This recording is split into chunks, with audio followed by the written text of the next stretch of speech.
Shalom, kita bertemu lagi dalam siri pelajaran Sekolah Sabat melalui HCBN Malaysia, saluran Sekolah Sabat Anda. Kita meneruskan pembahasan kita yang berdasar kepada Kitab Ayub melalui pelajaran yang ke-6 untuk tarikh 5 November 2016 yang bertajuk Kutukan Tidak Bererti. Ayat Alkitab untuk pelajaran kita kali ini diambil daripada ayat-ayat yang dipaparkan. Manakala ayat hafalan kita pula, kita boleh membacanya dalam Ayub 4 ayat 17. Mungkinkah seorang manusia benar di hadapan Allah? Mungkinkah seseorang tahir di hadapan penciptanya? Mari kita berdoa. Maha besar Tuhan Allah Bapa yang bertakhta di dalam kerajaan sorga. Terpujilah Engkau ya Tuhan, karena Engkaulah Tuhan kami dan Juru Selamat kami. Terima kasih Engkau memberkati pembahasan Sekolah Sabat untuk minggu ini. Karena semua ini kami mohon. Dalam nama Yesus kami berdoa. Amin. Sidang penonton yang dihormati. Pembahasan kita kali ini ialah kita mengkaji respon Elifas kepada penderitaan Ayub. Yang terdapat di dalam Ayub pasal yang keempat dan pasal yang kelima. Berdasar kepada garis perbincangan yang kita akan bahas nanti. Kita akan coba menjawab pertanyaan. Adakah teologi Elifas itu betul? Adakah alasannya satu penghiburan bagi Ayub atau sesiapa pun dalam keadaan seperti yang Ayub hadapi? Sebelum kita membahas pelajaran ini lebih dalam, ini adalah garis kasar topik perbincangan yang kita akan lakukan sebentar lagi. Saudara yang dihormati, minggu lepas kita telah menekankan pentingnya meletakkan diri kita di dalam kedudukan Ayub. Sekurang-kurangnya pada tahap yang seberapa mungkin. Dalam satu pengertian, hal itu bukanlah suatu yang sukar dilakukan karena pada suatu tahap masing-masing, kita semua sudah melaluinya. Walaupun penderitaan yang kita alami itu selalunya kelihatan seperti tidak masuk akal. Dan kelihatan seperti tidak adil.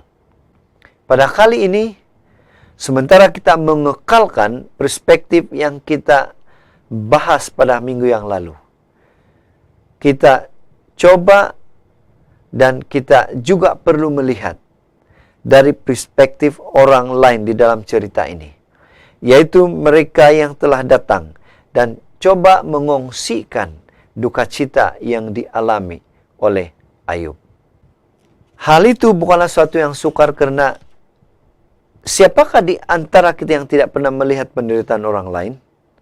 Atau siapakah yang tidak pernah berusaha memberikan penghiburan pada orang lain yang menderita bersedih?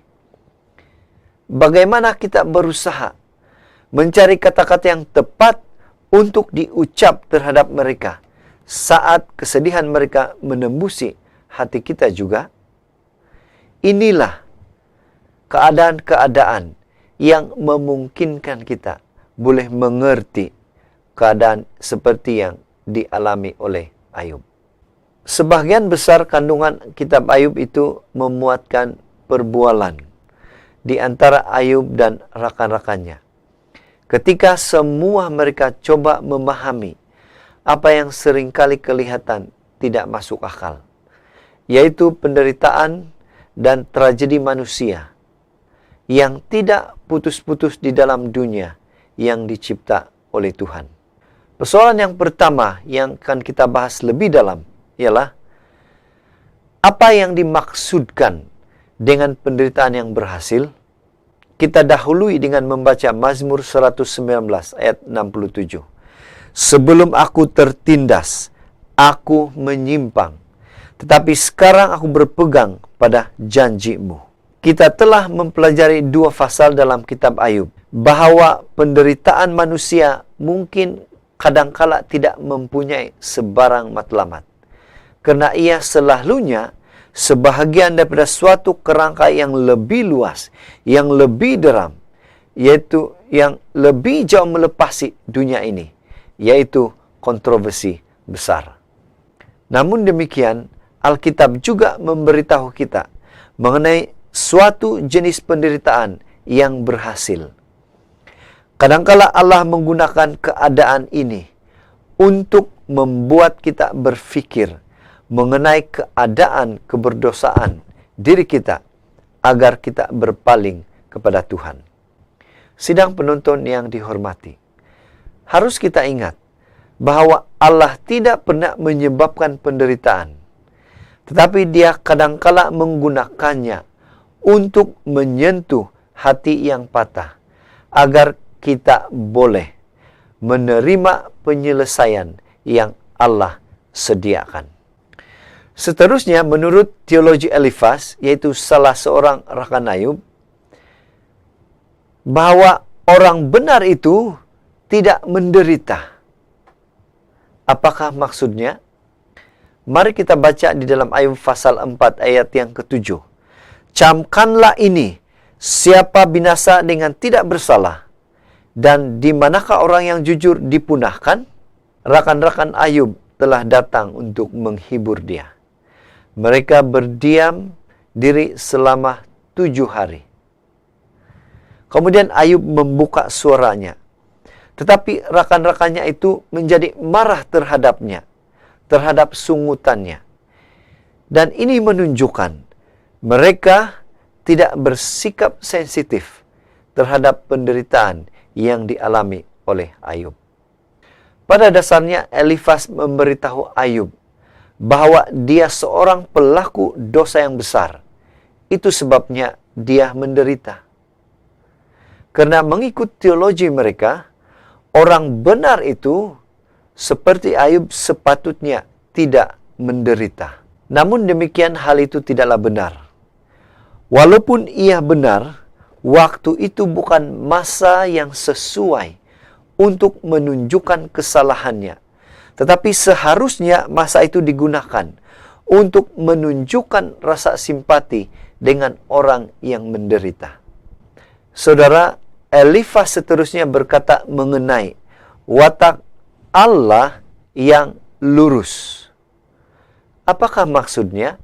Ayub 4 ayat 17 mencatat kata-kata Elifas seterusnya. Mungkinkah seorang manusia benar di hadapan Allah? Mungkinkah seseorang tahir di hadapan penciptanya? Kata-kata Elifas itu membuktikan bahwa mereka mengenali Allah dengan mendalam. Lebih daripada sekadar mengenali Abraham dan keturunannya. Elifas memahami watak Allah yang lurus dan benar. Elifas juga memahami tentang pemberontakan di syurga dan kesia-siaan pada kehidupan ini. Dia telah menjelaskan sifat Allah itu dengan betul. Namun masalahnya di sini ialah dia tidak memahami sungutan Ayub dengan tepat. Karena Ayub tidak pernah mendakwa dirinya lebih lurus daripada Allah. Sidang penonton yang dihormati, mungkin kita mengenali kebenaran itu dengan sangat baik. Dan mungkin kita boleh mempertahankannya. Tetapi adalah tidak berbaloi jika kita tidak memahami masalah orang yang bersebelahan, atau jiran kita, atau keluarga kita, dan tidak menunjukkan rasa kasih sejati kita kepada mereka. Saudara Ellen White menulis di dalam Ministry of Healing, bab 9, muka surat 157 hingga 158 sebagai berikut. Sebagaimana embun dan hujan gerimis jatuh ke atas tumbuh-tumbuhan yang sedang kering, demikianlah juga kata-kata yang dilafazkan harus didengar dengan lemah lembut apabila berusaha membawa umat keluar dari kesilapan. Rencana pertama Allah ialah terlebih dahulu menyentuh hati. Kita harus mengucapkan kata-kata benar dengan penuh kasih sayang, sambil percaya kepada Allah untuk memberikan kuasa dalam mengubah jiwa manusia. Roh Suci akan menerapkan ke dalam jiwa kata-kata yang diucapkan di dalam kasih teladan indah dari Kristus. kelemah lembutan yang tiada tandingan yang dengannya dia telah memasuki ke dalam perasaan jiwa orang lain. Meratap bersama mereka yang menangis, bersukacita bersama mereka yang gembira, semestinya telah menanam satu pengaruh mendalam ke atas sifat mereka yang menuruti dia dengan penuh ikhlas. Melalui kata-kata dan tindakan yang berkemurahan, maka mereka akan berusaha membuat jalan itu mudah dilalui oleh kaki yang penat lelah. Di sekeliling kita adalah jiwa-jiwa yang berduka. Kita boleh jumpai mereka di semua tempat.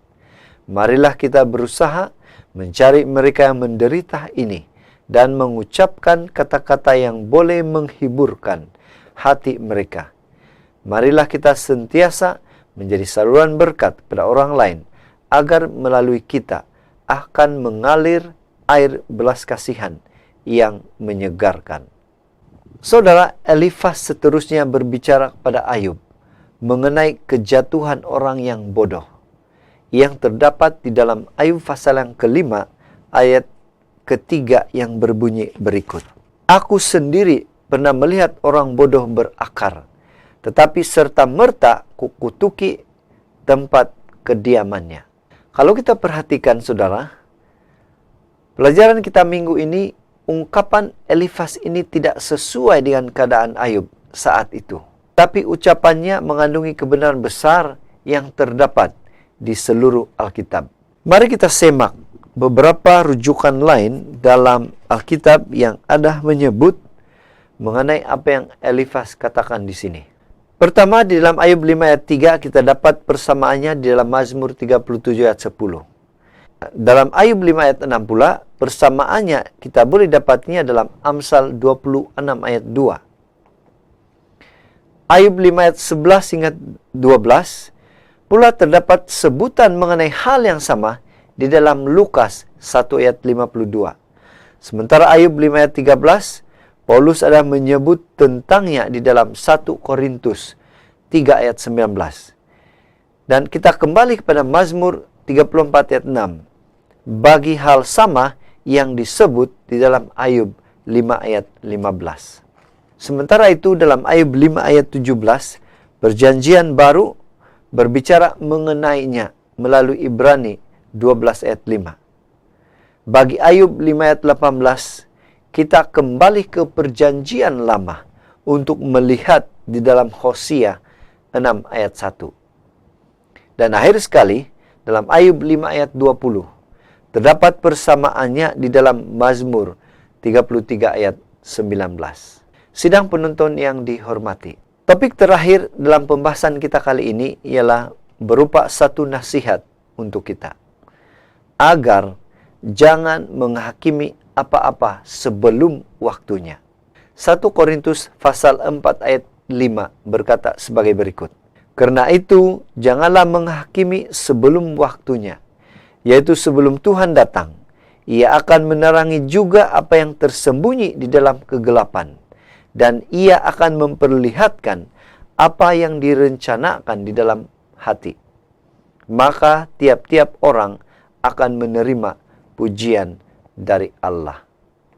Kita dapat perhatikan bahwa Elifas lebih menumpukan kepada membela Allah dalam cara yang dia memahami Allah daripada menunjukkan belas kasihan terhadap jiwa orang yang malang.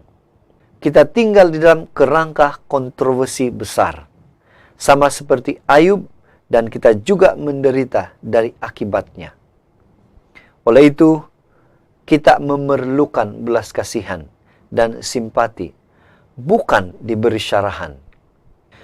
Budi bicara kita akan menjadi salah jika kita tidak menggunakan belas kasihan, walaupun jika kita berpendapat bahwa penghakiman itu adalah benar. Jika kita menghakimi tanpa sifat belas kasihan, maka akibat yang serius akan datang kepada kita. Seperti mana Yakobus nyatakan di dalam Yakobus 2 ayat 13. Sebab penghakiman yang tidak berbelas kasihan akan berlaku ke atas orang yang tidak berbelas kasihan. Tetapi belas kasihan akan menang atas penghakiman. Saudara yang dikasihi dalam Kristus, sudah tentulah Allah itu adil. Namun itu tidak bermakna secara otomatis bahwa kita akan melihat keadilannya ditunjukkan di dalam setiap keadaan yang terjadi di dunia yang berdosa ini. Hakikatnya ialah kita tidak pernah melihatnya. Keadilan dan penghakiman akan tiba, tetapi tidak semestinya terjadi pada masa ini. Wahyu 20 ayat 12.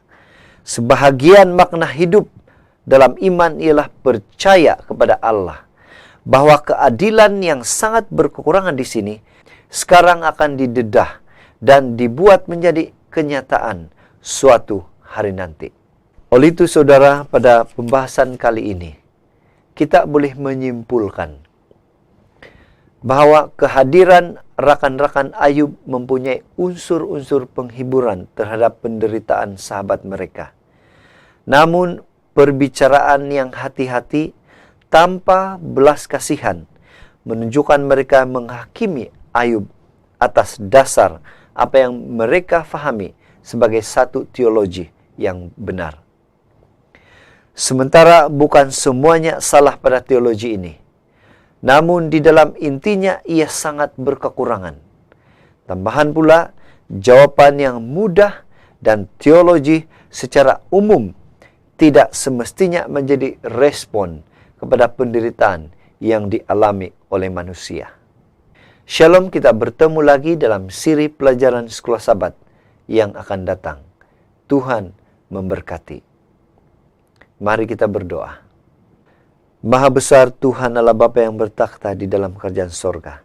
Terima kasih karena Tuhan telah membantu kami dalam perbahasan Sekolah Sabat kami sebentar tadi. Dalam nama Yesus kami berdoa. Amin.